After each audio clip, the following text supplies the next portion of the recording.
नमस्कार दोस्तों, स्वागत है आपका आज के मुख्य समाचार में, जिसमें सबसे पहली बड़ी खबर में जिक्र बिहार के विधानसभा चुनाव का, जहां पर आरजेडी ने एनडीए पर साधा निशाना, बोले टूट की कगार पर है गठबंधन। इसी के साथ दूसरी बड़ी खबर में जिक्र होगा तेज प्रताप यादव का, जिन्होंने बड़ा बयान देते हुए कहा कि कार्यकर्ताओं के दम पर हर जंग जीतना आरजेडी की आदत। और तीसरी बड़ी खबर में जिक्र होगा कि बिहार विधानसभा चुनाव में सोनिया गांधी ने किया शंखनाद, कहा जानबूझकर भय का माहौल बनाया जा रहा है। दोस्तों, हर एक खबर की गहराई में आपको ले जाएंगे, लेकिन उससे पहले अगर आपको भी ऐसा लगता है कि बिहार के विधानसभा चुनाव में भाजपा जेडीयू का सुपड़ा साफ होने वाला है, तो आप अभी इस वीडियो को लाइक कीजिए और इस लाल बटन को दबा के इस चैनल को फ्री में सब्सक्राइब करके घंटी बजाकर कमेंट में लिखिए जय हिंद। दोस्तों, रुक करते हैं तमाम बड़ी खबरों की तरफ। बिहार आरजेडी ने एनडीए पर निशाना साधा, बोले टूट की कगार पर है गठबंधन, जेडीयू बीजेपी गठबंधन। जी हां दोस्तों, बिहार चुनाव से पहले महागठबंधन में चल रही सीटों की खींचतान आखिरकार खत्म हो गई है, लेकिन एनडीए में फिलहाल सीट बंटवारे पर सहमति नहीं बन पाई है। आरजेडी के विधायक विजय प्रकाश ने एनडीए पर निशाना साधा और कहा कि एनडीए टूट के कगार पर नहीं बल्कि टूट चुका है और यह कोई नई बात नहीं है, पहले से ही बीजेपी जेडीयू में नहीं बन रही है। उन्होंने कहा कि नीतीश कुमार लोगों को गुमराह कर रहे हैं और बाबा बन रहे हैं। नरेंद्र मोदी के सामने से थाली नरेंद्र मोदी किसी की कर्ज को रखते नहीं हैं, वो सूद समेत वापस करते हैं। नीतीश कुमार बैगन की तरह हैं। एनडीए में चिराग पासवान की बेइज्जती की जा रही है। नीतीश कुमार के पास कुछ भी नहीं है, फिर भी कुर्सी पर बैठ जाते हैं। रुक करते हैं अगली खबर की तरफ। तेज प्रताप यादव बोले आप जैसे कार्यकर्ताओं के दम पर हर जंग जीतना है हमारी आदत। जी हां दोस्तों, बेशक बिहार में अभी किसी भी सियासी गठबंधन में सीट बंटवारे को लेकर कोई फैसला नहीं हुआ हो, लेकिन जहां से कार्यकर्ता को अपने प्रत्याशी की दावेदारी मजबूत लग रही है, वे वहां पूरी तरह से प्रचार प्रसार में जुट गए हैं। बात कर रहे हैं हम समस्तीपुर की हसनपुर विधानसभा सीट की। हसनपुर की यह विधानसभा सीट राजद नेता तेज प्रताप यादव की एंट्री से रोचक बन गई है। वहीं कार्यकर्ताओं में भी जोश दिखाई पड़ रहा है। यहां स्थानीय राजद कार्यकर्ताओं ने पार्टी उम्मीदवार तेज प्रताप यादव के पक्ष में प्रचार प्रसार करना शुरू कर दिया है। इसी कड़ी में राजद के छात्र प्रदेश अध्यक्ष आकाश यादव कल अपनी टीम के साथ हसनपुर विधानसभा में तेज प्रताप यादव के पक्ष में प्रचार प्रसार करने पहुंचे, जहां उन्होंने लोगों से पूर्व स्वास्थ्य मंत्री एवं राजद नेता तेज प्रताप यादव को विधायक बनने और तेजस्वी यादव को प्रदेश का सीएम बनने के लिए समर्थन मांगा। इस दौरान राजद कार्यकर्ताओं ने छोटी छोटी सभाएं भी लगाई। इसके अलावा वे घर घर जाकर भी तेज प्रताप यादव के समर्थन में लोगों से मिलते नजर आए। इस पर पूर्व स्वास्थ्य मंत्री एवं राजद नेता तेज प्रताप यादव द्वारा पार्टी कार्यकर्ता के जोश को सराहा गया है। साथ ही तेज प्रताप यादव ने कहा कि हर जंग को जीतना हमारी आदत है, क्योंकि आप जैसे कार्यकर्ता ही हमारी ताकत हैं। राजद के युवा प्रदेश अध्यक्ष कारी सोहेब ने भी ट्वीट कर कार्यकर्ताओं के जोश को देखकर सकारात्मक प्रतिक्रिया दी है। उन्होंने कहा कि जोश में दिख रही बदलाव की आस है, यह उम्मीद आने वाले कल का उल्लास है। उन्होंने बताया कि कल समस्तीपुर जिला के हसनपुर विधानसभा में तेज प्रताप यादव के लिए जनसंपर्क कर लोगों से हसनपुर के उन्नयन हेतु समर्थन मांगा गया। साथ ही प्रदेश में तेजस्वी यादव की सरकार स्थापित करने के लिए भी लोगों से अपील किया गया।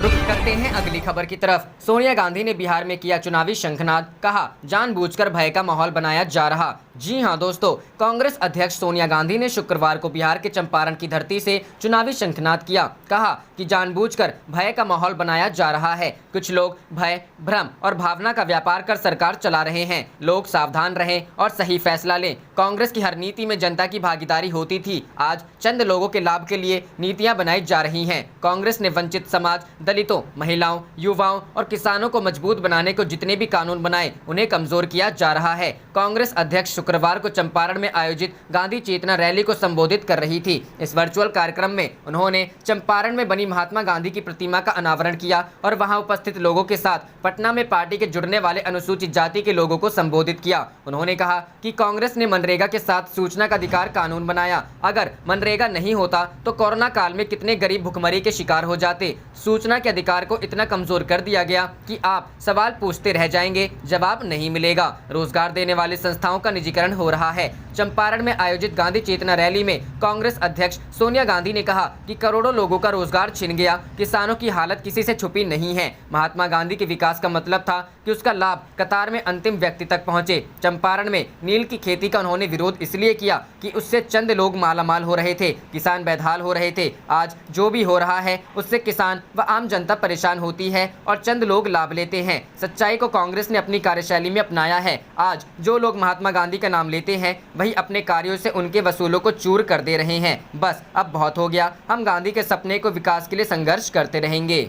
रुक करते हैं अगली खबर की तरफ। एलजेपी और जेडीयू के बीच नहीं है all is well, social media पर पोस्टर ने मचाया बवाल। जी हां दोस्तों, बिहार विधानसभा चुनाव की तारीखों के ऐलान के बाद अब नामांकन शुरू हो गया है, लेकिन सभी दलों के बीच सब कुछ सही नहीं होने के कारण किसी ने अपने उम्मीदवारों की सूची जारी नहीं की है। हालांकि महागठबंधन में सब कुछ सही होता हुआ नजर आ रहा है, लेकिन एनडीए के दो प्रमुख घटक दलों के बीच ऑल इज वेल नजर नहीं आ रहा, बल्कि रार बढ़ती हुई दिख रही है। इसी कड़ी में लोजपा के इस पोस्टर ने सोशल मीडिया पर हंगामा मचा दिया है। पोस्टर को लेकर जेडीयू और लोजपा में रार बढ़ती हुई नजर आ रही है। पोस्टर में बोल्ड अक्षरों में कहा गया है कि मोदी से कोई बैर नहीं है, नीतीश तेरी खैर नहीं। पोस्टर में चिराग पासवान प्रधानमंत्री नरेंद्र मोदी के साथ खड़े नजर आ रहे हैं। वहीं सीएम नीतीश कुमार को सत्ता की कुर्सी के सपने में निराश दिखाया गया है। नीतीश के बैकग्राउंड में कोविड-19 के दौरान दूसरे राज्यों वे पैदल लौट रहे प्रवासी श्रमिकों की व्यथा और दयनीय स्थिति दर्शाई गई है। वहीं चिराग और पीएम नरेंद्र मोदी के बैकग्राउंड में बिहार हो रहे विकास को दर्शाया गया है, जिसमें चिराग के बिहार फर्स्ट के नारे को भी बोल्डली दर्शाया गया है। बता दें कि चिराग पासवान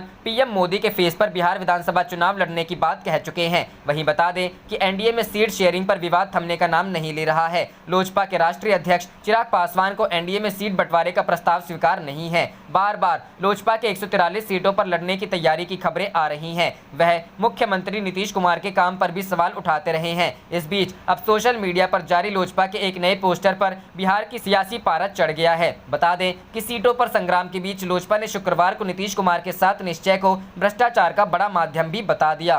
रुक करते हैं अगली खबर की तरफ। हाथरस मामला, सामना में योगी सरकार पर हमला, लिखा यूपी में राम राज्य नहीं जंगल राज है। जी हां दोस्तों, उत्तर प्रदेश के हाथरस में हुए 19 वर्षीय दलित लड़की से कथित तौर पर काफी तूल पकड़ता जा रहा है। मामले में लड़की को रीढ़ की हड्डी में चोट और जीभ काटने की वजह से गहरी चोटें आई थीं, जिसके बाद इलाज के दौरान उसकी मौत हो गई। वहीं बीते दिनों से जिले में काफी संख्या में पुलिस बल तैनात किया गया है। इसके साथ ही गाँव में किसी के भी आने जाने पर रोक लगा दी गई है। वहीं अब महाराष्ट्र में शिवसेना के मुखपत्र सामना में घटना को लेकर उत्तर प्रदेश की योगी आदित्यनाथ सरकार को आड़े हाथों लिया है। सामना में कहा गया है कि यूपी में राम राज्य नहीं जंगल राज है। सामना में उत्तर प्रदेश में हुए दलित लड़की से कथित तौर पर बलात्कार और उसकी मौत की घटना की कड़ी निंदा की है। इससे पहले हाथरस पीड़िता के परिवार से मिलने जा रहे कांग्रेस नेता राहुल गांधी के साथ भी काफी दुर्व्यवहार किया गया, जिस पर शिवसेना नेता सांसद संजय राउत ने राहुल गांधी के साथ हुई घटना को देश के लोकतंत्र का गैंगरेप बताया है। उन्होंने कहा, जिस तरह से राहुल गांधी का कॉलर पकड़ा, धक्का मारा, गिराया, ये एक तरह से इस देश के लोकतंत्र पर गैंगरेप है। इस गैंगरेप की भी जांच होनी चाहिए।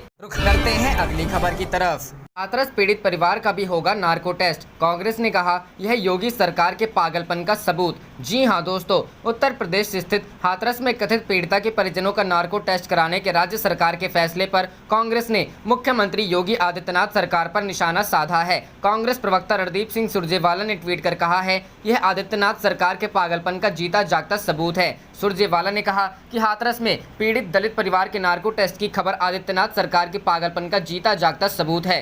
पीड़िता बेटी का ना इलाज हुआ ना न्याय मिला। रात को 2:30 बजे पीड़ित बेटी का शव जलाया, पिता को धमकी दी गई, मोबाइल तक छीन लिया, गांव में मीडिया नहीं जा सकता, अधर्मी योगी इस्तीफा दो। इससे पहले कांग्रेस महासचिव प्रियंका गांधी वाड्रा ने शनिवार को उत्तर प्रदेश सरकार द्वारा हाथरस की पीड़िता के परिवार को नार्को टेस्ट की धमकी दिए जाने का आरोप लगाया और कहा कि इस परिवार को धमकाना बंद कीजिए। उन्होंने ट्वीट किया, उत्तर प्रदेश सरकार नैतिक रूप से भ्रष्ट है, पीड़िता को इलाज नहीं मिला, समय पर शिकायत नहीं लिखी, शव को जबरदस्ती जलाया, परिवार कैद में है, उन्हें दबाया जा रहा है, अब उन्हें धमकी दी जा रही है कि नार्को टेस्ट होगा। ये व्यवहार देश को मंजूर नहीं। कांग्रेस के उत्तर प्रदेश प्रभारी ने कहा, पीड़िता के परिवार को धमकाना बंद कीजिए। इसके साथ ही कांग्रेस के राज्यसभा सदस्य और वरिष्ठ वकील विवेक तनखा ने कहा कि अगर परिवार के लोगों से मिलने पर लगी रोक नहीं हटाई गई तो वह अदालत का रुख करेंगे। उन्होंने ट्वीट किया, हाथरस की पीड़िता के परिवार को किसी से मिलने से रोके जाने को लेकर कपिल सिब्बल से चर्चा की। यह इस परिवार के मौलिक अधिकार का घोर हनन है। मुख्यमंत्री योगी आदित्यनाथ को सलाह है कि वह यह रोक हटाएं, नहीं तो हम अदालत का रुख करेंगे। रुख करते हैं अगली खबर की तरफ। हाथरस कांड, पहली बार बीजेपी के किसी बड़े नेता ने की योगी आदित्यनाथ की खिंचाई, उमा भारती ने कार्रवाई पर दागे सवाल। जी हां दोस्तों, हाथरस केस में पहली बार बीजेपी के किसी बड़े नेता ने उत्तर प्रदेश के मुख्यमंत्री योगी आदित्यनाथ की खिंचाई की है। शुक्रवार को पार्टी की सीनियर नेता उमा भारती ने इस बाबत सवाल दागे, कहा कि उत्तर प्रदेश पुलिस की संदिग्ध कार्रवाई के कारण भाजपा, राज्य सरकार और मुख्यमंत्री योगी आदित्यनाथ की छवि को नुकसान पहुंचा है। उन्होंने इसके साथ ही सीएम से अनुरोध किया है कि वह मीडिया कर्मियों और नेताओं को पीड़िता के परिवार से मिलने दे। ये बातें उमा ने हिंदी में कुछ ट्वीट्स के जरिए कही। उन्होंने लिखा, उत्तर प्रदेश पुलिस की संदिग्ध कार्रवाई के कारण भाजपा, उत्तर प्रदेश सरकार और राज्य के मुख्यमंत्री योगी आदित्यनाथ की छवि को नुकसान पहुंचा है। भारती ने कहा कि पूरे हाथरस प्रकरण पर करीबी नजर रखे हुए हैं। साथ ही उन्होंने योगी आदित्यनाथ से अनुरोध किया कि वह मीडिया कर्मियों को एवं अन्य राजनीतिक दलों के लोगों को पीड़ित परिवार से मिलने दे। यूपी के मुख्यमंत्री को साफ सुथरी छवि वाला शासक बताते हुए भारती ने कहा, मैं आपसे वरिष्ठ एवं आपकी बड़ी बहन हूं। हालांकि उन्होंने यह भी जताया कि पुलिस द्वारा गांव और पीड़ित परिवार की घेराबंदी करने से वह बोलने के लिए मजबूर हुई हैं। उन्होंने ट्वीट किया, मैंने हाथरस की घटना के बारे में देखा। पहले तो मुझे लगा कि मैं ना बोलूं क्योंकि आप इस संबंध में ठीक ही कार्रवाई कर रहे होंगे, किंतु जिस प्रकार से पुलिस ने गाँव की एवं पीड़ित परिवार की घेराबंदी की उसके कितने भी तर्क हों, लेकिन उससे विभिन्न आशंकाएं जन्मती हैं। कोविड-19 से संक्रमित पाए जाने के बाद उमा भारती को ऋषिकेश के एम्स में भर्ती हैं। भारती ने कहा कि अगर उनका स्वास्थ्य ठीक होता तो वह खुद भी पीड़िता के परिवार से मिलने हाथरस जाती। उन्होंने कहा कि अस्पताल से छुट्टी मिलने के बाद वह निश्चित ही परिवार से मिलने जाएंगी। रुक करते हैं अगली खबर की तरफ। यूपी सरकार को बर्खास्त करे राष्ट्रपति मोइली। जी हां दोस्तों, पूर्व कानून मंत्री और वरिष्ठ कांग्रेस नेता वीरप्पा मोइली ने हाथरस की घटना और विपक्षी नेताओं को पीड़िता के परिवार से मिलने से रोके जाने को लेकर शुक्रवार को राष्ट्रपति रामनाथ कोविंद से आग्रह किया कि उत्तर प्रदेश की योगी आदित्यनाथ सरकार को बर्खास्त करें। उन्होंने यह आरोप भी लगाया कि मुख्यमंत्री योगी आदित्यनाथ प्रदेश को चलाने में अनफिट हैं और उनकी सरकार में महिलाओं के खिलाफ अत्याचार आम बात हो गई है। मोइली ने एक बयान में कहा, राहुल गांधी, प्रियंका गांधी, डेरेक ओब्रायन और कई अन्य नेताओं पर पुलिस बल का इस्तेमाल करके हमला किया जाना आजादी से पहले अंग्रेजी हुकूमत जैसी बर्बरता को दिखाता है। उन्होंने कहा, राष्ट्रपति को तत्काल प्रदेश सरकार को बर्खास्त करना चाहिए। गौरतलब है कि राहुल गांधी और प्रियंका गांधी को पुलिस ने बृहस्पतिवार को पीड़िता के परिवार से मुलाकात के लिए हाथरस जाने से रोक दिया गया था और हिरासत में ले लिया था। दूसरी तरफ कांग्रेस ने दावा किया कि राहुल और प्रियंका को उत्तर प्रदेश की पुलिस ने गिरफ्तार किया था। रुक करते हैं अगली खबर की तरफ। हाथरस जाने से पहले बोले राहुल, दुनिया की कोई ताकत मुझे पीड़ित परिवार से मिलने से नहीं रोक सकती। जी हां दोस्तों, कांग्रेस के पूर्व अध्यक्ष राहुल गांधी की अगुवाई में पार्टी सांसदों एक प्रतिनिधिमंडल शनिवार दोपहर हाथरस में कथित सामूहिक दुष्कर्म मामले की पीड़िता के परिवार से मिलने जाएगा। इस बीच राहुल ने ट्वीट कर कहा है कि दुनिया की कोई भी ताकत मुझे हाथरस के इस दुखी परिवार से मिलकर उनका दर्द बांटने से नहीं रोक सकती। इससे पहले राहुल गांधी और प्रियंका गांधी को पुलिस ने बृहस्पतिवार को पीड़िता के परिवार से मुलाकात के लिए हाथरस जाने को रोककर हिरासत में ले लिया था। दूसरी तरफ कांग्रेस ने दावा किया कि राहुल और प्रियंका को उत्तर प्रदेश की पुलिस ने गिरफ्तार किया था। पार्टी सूत्रों के मुताबिक राहुल गांधी के नेतृत्व में कांग्रेस के कई सांसद हाथरस जाएंगे और शोकाकुल परिवार से मुलाकात करेंगे। सूत्रों ने बताया, कांग्रेस का प्रतिनिधिमंडल परिवार से मुलाकात कर उनकी चिंताएं सुनेगा और पीड़िता एवं परिवार के लिए न्याय की मांग करेगा। रुक करते हैं अगली खबर की तरफ। हाथरस केस, बीएसपी प्रमुख मायावती ने की सीबीआई जांच की मांग, राष्ट्रपति से भी दखल देने की मांग। जी हां दोस्तों, हाथरस दुष्कर्म मामले को लेकर देश भर में प्रदर्शन जारी है। वहीं राजनीतिक दल भी योगी सरकार से सवाल कर रहे हैं। ऐसे में बसपा प्रमुख मायावती ने भी योगी सरकार से एक मांग की है। मायावती की मांग है कि इस मामले की सीबीआई जांच की जाए। मायावती ने ट्वीट कर लिखा कि हाथरस जघन्य कांड को लेकर पूरे देश में जबरदस्त आक्रोश है। इसकी शुरुआती आई जांच रिपोर्ट से जनता संतुष्ट नहीं लगती है। अतः इस मामले की सीबीआई से या फिर माननीय सुप्रीम कोर्ट की निगरानी में जांच होनी चाहिए। बीएसपी की यह मांग। बीएसपी सुप्रीमो ने दूसरे ट्वीट में राष्ट्रपति से भी इस मामले में दखल देने की मांग की है। मायावती ने लिखा कि साथ ही देश के माननीय राष्ट्रपति यूपी से आते हैं व एक दलित होने के नाते भी इस प्रकरण में खासकर सरकार के अमानवीय रवैये को ध्यान में रखकर पीड़ित परिवार को न्याय दिलाने के लिए दखल देने की भी उनसे पुरजोर अपील। गौरतलब है कि यूपी के हाथरस में 14 सितंबर को एक दलित युवती के साथ ऊंची जाति के गाँव के ही 4 लोगों ने दुष्कर्म किया था। उसके बाद पिता ने 2 हफ्ते के बाद दिल्ली के सफदरजंग में अस्पताल में दम तोड़ दिया। रुख करते हैं अगली खबर की तरफ। एनडीए से अलग होने की राह पर एलजेपी पार्टी ने नीतीश की महत्वाकांक्षी योजना में लगाए भ्रष्टाचार के आरोप। जी हां दोस्तों, बिहार विधानसभा चुनाव के लिए एनडीए में सीट शेयरिंग का मुद्दा अभी तक सुलझा नहीं है। लोक जनशक्ति पार्टी के राष्ट्रीय अध्यक्ष चिराग पासवान अपनी मांगों पर अड़े हुए हैं। वहीं पार्टी के अन्य नेताओं ने नीतीश कुमार के खिलाफ मोर्चा खोल दिया है। शुक्रवार को एलजेपी के प्रदेश प्रवक्ता श्रवण अग्रवाल ने मुख्यमंत्री नीतीश कुमार की महत्वाकांक्षी योजना में भ्रष्टाचार का आरोप लगाया है। बिहार सरकार की 7 निश्चय योजना को उन्होंने फेल करार दिया। बता दें कि यह नीतीश कुमार की महत्वाकांक्षी योजना है और वे इसका बखान हर जगह करते हैं। सरकार का दावा है कि इस योजना के माध्यम से बिहार के गाँवों में अच्छा काम हुआ है। चुनावी समर में सत्ताधारी दल इसे अपनी कामयाबी के तौर पर भी प्रस्तुत कर रहा है। वहीं एनडीए में सहयोगी एलजेपी का कहना है कि 7 निश्चय को लोजपा नहीं मानती है। श्रवण अग्रवाल ने कहा कि 7 निश्चय पार्ट 1 में भ्रष्टाचार हुआ है और पार्ट 2 को भी हम लोग नहीं मानेंगे। बता दें कि सीएम नीतीश कुमार ने सत्ता में वापसी पर 7 निश्चय पार्ट 2 शुरू करने का ऐलान किया है। एलजेपी प्रवक्ता ने कहा कि एनडीए का कॉमन एजेंडा ही बिहार में चलेगा। इन सबके बीच एलजेपी ने शनिवार यानी 3 अक्टूबर को पार्टी के केंद्रीय संसदीय बोर्ड की बैठक बुलाई है। सूत्रों से मिल रही जानकारी के अनुसार इस बैठक में एनडीए के साथ सीट शेयरिंग को लेकर चल रही खींचतान के बीच चिराग पासवान कोई बड़ा फैसला ले सकते हैं। रुख करते हैं अगली खबर की तरफ। कांग्रेस को खल रही है चुनाव में लालू का जेल में होना, कहा बीजेपी बेवजह परेशान कर रही है। जी हां दोस्तों, कांग्रेस के बिहार प्रभारी शक्ति सिंह गोहिल को लालू प्रसाद की कमी खल रही है। सदाकत आश्रम में शुक्रवार को मीडिया से बात करते हुए उन्होंने कहा कि लालू प्रसाद को बेल मिलना चाहिए था। भाजपा उन्हें बेवजह परेशान कर रही है। वह बाहर होते तो गठबंधन में देर नहीं होती। गोहिल ने कहा कि जनता एनडीए सरकार को हटाने के लिए चुनाव का बेसब्री से इंतजार कर रही है। हम ऐसी सरकार देंगे जो सेवा को साधना मानकर काम करेगी। सीटों पर उन्होंने कहा कि नेताओं के बीच बात हो रही है, मीडिया के माध्यम से ये बातें नहीं होती है, लेकिन सब कुछ सामान्य है। सीटों की संख्या का बहुत मतलब नहीं है। हमारा उद्देश्य भाजपा को सत्ता से बाहर करना है। कांग्रेस के 75 पर दावा और राजद का 58 सीटों के ऑफर पर उन्होंने कहा कि अगर किसी साथी दल का कोई नेता कुछ कहता है तो उसका अर्थ नहीं निकालना चाहिए। हम उसमें पड़ेंगे तो फोकस बदल जाएगा। हमारा फोकस सिर्फ भाजपा पर है। लालू प्रसाद अनुभवी नेता हैं, उन्हें बाहर होना चाहिए था। 2015 के चुनाव में वह बाहर थे तो कितनी आसानी से बंटवारा हो गया। अब भी कोई परेशानी नहीं है।